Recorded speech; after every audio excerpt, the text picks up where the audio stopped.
The flags were red with the blood of the people.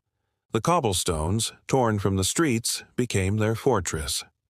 For 72 days in the spring of 1871, the workers of Paris did something unprecedented. They seized control of one of the world's greatest cities and declared it would be governed by the people themselves. They called it the Commune. It was born in war and defeat, in hunger and disillusionment. It would die in a week of brutal slaughter that stained the streets crimson. But in those brief electric days between birth and death, the working people of Paris attempted to create a new kind of society, one without masters, one where those who labored would finally control their own destiny. The morning of March 18, 1871 began with soldiers marching into the working-class neighborhoods of Paris. The national government, headed by Adolphe Thiers, had decided it was time to assert control over the rebellious capital. Their immediate mission: seize 227 cannons positioned on the heights of Montmartre, weapons that technically belonged to the National Guard, but that the government now claimed as its own. But something unexpected happened. As troops prepared to take the artillery, they found themselves surrounded by ordinary Parisians, workers, shopkeepers, women carrying baskets of bread, children running between adults. The crowd grew larger, more insistent. They spoke to the soldiers not as enemies but as brothers. "These are our cannons," they explained, "paid for with our subscriptions during the siege. They belong to Paris, not to those who surrendered to the Prussians." The soldiers, many of them conscripts from rural areas, hesitated. They had been ordered to fire if necessary. But could they shoot into this crowd fellow French citizens who offered them wine and conversation instead of violence? By midday, many soldiers had lowered their rifles and joined the people. Two generals, Claude Leconte and Jacques Clément Thomas, who had ordered their men to fire on civilians, were detained by their own troops and later executed by angry guardsmen. When news reached Thiers at the Hôtel de Ville, he made a fateful decision. The government would evacuate Paris immediately. By nightfall, the officials of the national government, along with many wealthy Parisians, had fled to Versailles, leaving the capital in the hands of its people. In that vacuum, something remarkable emerged. The Central Committee of the National Guard, largely composed of working-class representatives, found itself the de facto government of Paris. Within days, they organized elections for a new governing body. On March 26th, Parisians elected a communal council, 92 members who would govern the city democratically. 2 days later, from the balcony of the Hôtel de Ville, they proclaimed the Paris Commune. The roots of this revolutionary moment reached back decades. Paris in the 19th century was a city of stark contrasts, magnificent boulevards and miserable slums existing side by side. Baron Haussmann's famous renovations under Napoleon III had modernized parts of the city, but it also pushed workers to overcrowded outer arrondissements. The average worker labored 14 hours a day, while 1 in 5 Parisians lived in desperate poverty. The immediate catalyst for the Commune, however, was France's disastrous defeat in the Franco-Prussian War. Emperor Napoleon III had blundered into conflict with Prussia in July 1870. Expecting a swift victory.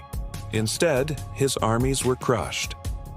At Sedan in September, the emperor himself was captured along with 100,000 French troops. Paris, meanwhile, endured a 4-month siege by Prussian forces. Food ran scarce. Parisians slaughtered zoo animals and pets for meat. Bread was rationed, and fuel for heating became almost unobtainable during a bitter winter.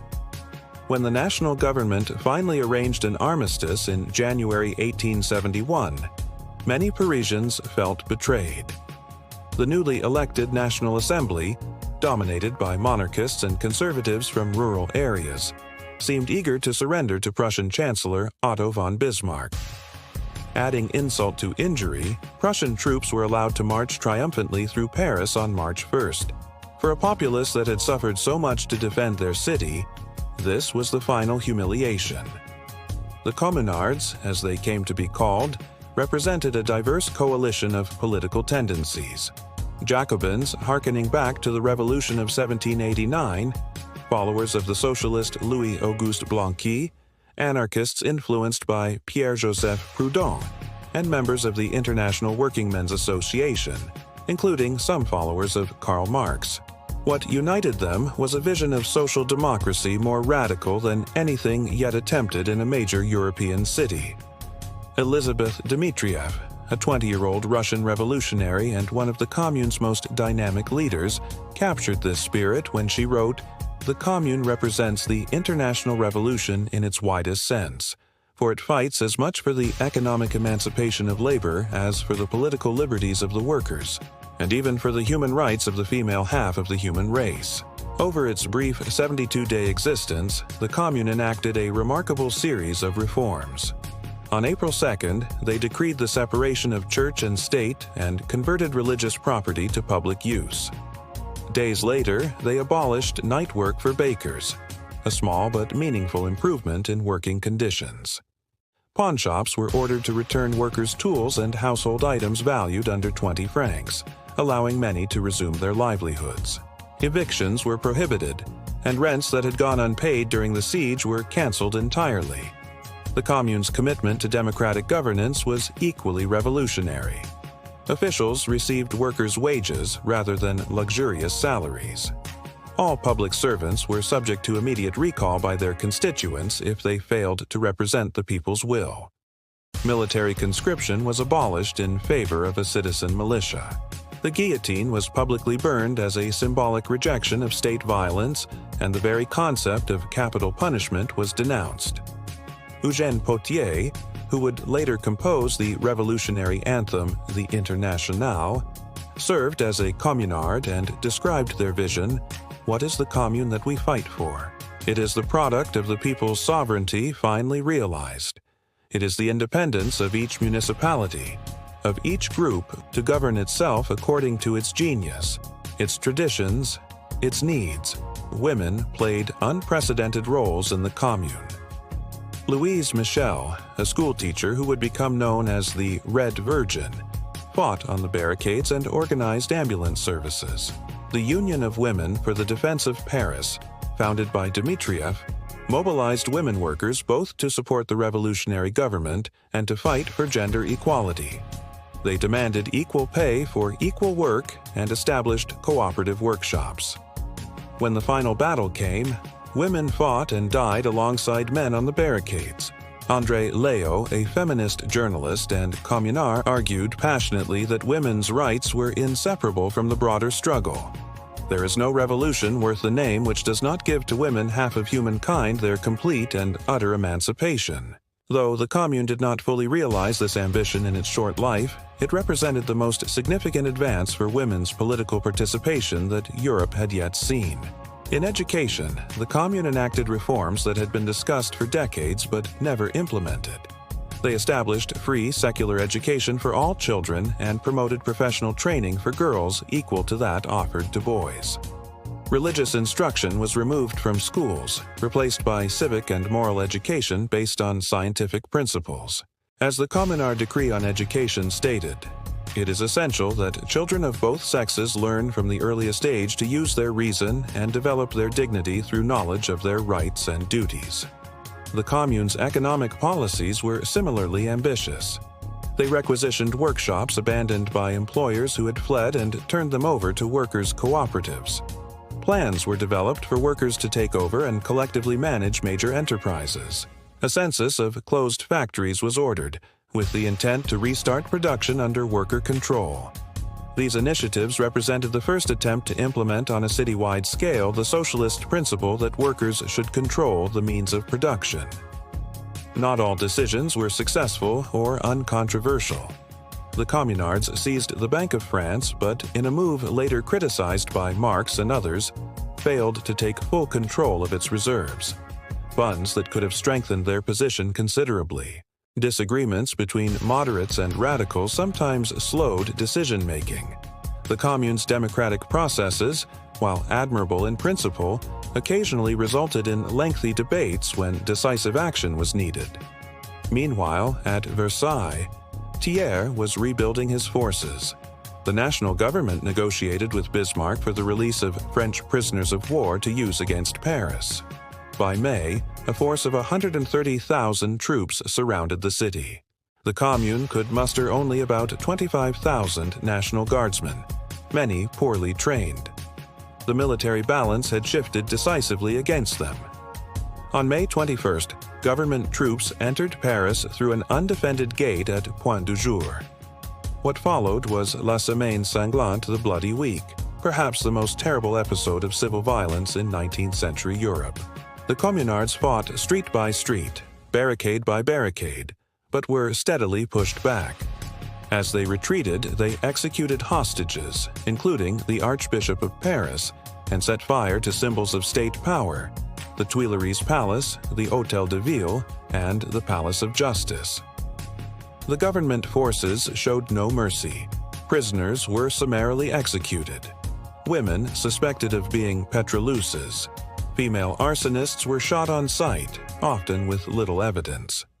By May 28th, resistance had been confined to the working-class stronghold of Belleville. The last barricade fell on Rue Ramponneau. Among its defenders was Louise Michel, who somehow survived the massacre. The final toll was devastating. Estimates vary, but at least 20,000 Parisians were killed during the suppression of the Commune, many after surrendering or being captured. By comparison, about 750 government troops died. Thousands more communards were imprisoned or deported to New Caledonia, a French colony in the South Pacific. Paris was left traumatized, its eastern neighborhoods devastated, its working class decimated. Do you like to dig deeper? Political economy is full of powerful ideas. You're right in the thick of it. Insightful, thought-provoking, expanding every step of the way. From Adam Smith and the rise of capitalism to Marx's bold critique, mercantilism, Keynesian economics, neoliberalism, and more. Or we explore it all, clearly and from every angle. Keep the momentum going. Check the links, dive deeper, and subscribe for more. In the aftermath, conservative forces throughout Europe pointed to the Commune as evidence of the dangers of radical politics. The specter of communism that Marx had written about 2 decades earlier now had a very real and frightening face for the bourgeoisie. Monarchists in France's National Assembly hoped to restore the monarchy, though their efforts ultimately failed when the moderate Republican Adolphe Thiers established the Third Republic. For revolutionaries, however, the Commune quickly became legendary proof that workers could seize power and begin building a new society. Karl Marx, in his 1871 essay, The Civil War in France, called it the glorious harbinger of a new society. Despite its failures and brief existence, Marx saw in the Commune the first concrete example of the dictatorship of the proletariat, his term for workers' democratic control of the state. The lasting significance of the Paris Commune extends far beyond its brief existence. It represented the first time in modern history that working people had seized a major city and attempted to reorganize society according to socialist principles. Its experiments in direct democracy, workers' control, women's participation, and social reforms would inspire generations of revolutionaries, from the Russian Soviets of 1905 and 1917 to the anarchist collectives of the Spanish Civil War. When Vladimir Lenin and the Bolsheviks seized power in Russia in 1917, they consciously evoked the Paris Commune as their model, though Lenin insisted they had learned from its mistakes, particularly its failure to crush counter-revolutionary forces decisively. Every May 28th, communists worldwide would commemorate the fall of the Commune and vow never to forget its martyrs. The Commune's legacy lived on in other ways as well. The Third Republic that followed eventually enacted many of the social reforms the communards had demanded: secular education, separation of church and state, right to unionize. The red flag, which the communards had raised over the Hôtel de Ville, became the universal symbol of socialist and communist movements worldwide. Perhaps most profoundly, the Commune demonstrated both the possibilities and limitations of revolutionary change. For those brief spring days in 1871, workers transformed one of the world's great cities according to their own vision, not through abstract theory, but through practical measures addressing real needs. They showed that alternative forms of social organization were possible, that ordinary people could govern themselves without masters. Yet the Commune's tragic end revealed the tremendous forces arrayed against such experiments. As long as hostile powers existed beyond its borders, as long as class antagonisms remained unresolved, the dream of a city governed by its workers remained fragile and vulnerable. The blood that flowed through the streets of Paris during that final week in May testified to the desperate resistance of the old order. In the cemetery of Père Lachaise, against a wall where the last communards were executed, stands a simple memorial. Each year, people still gather there to remember what was attempted in those spring days of 1871.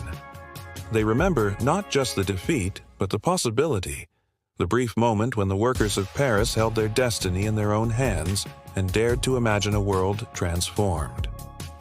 In the words of communard poet Jean-Baptiste Clément, we were seeking a world where each gives according to their strength and receives according to their need. Though we fell short, we showed it could be done, and what has been attempted once may succeed at last. We've got some amazing content coming your way. Subscribe now so you're first in line for fresh insights and all the good stuff you won't want to miss.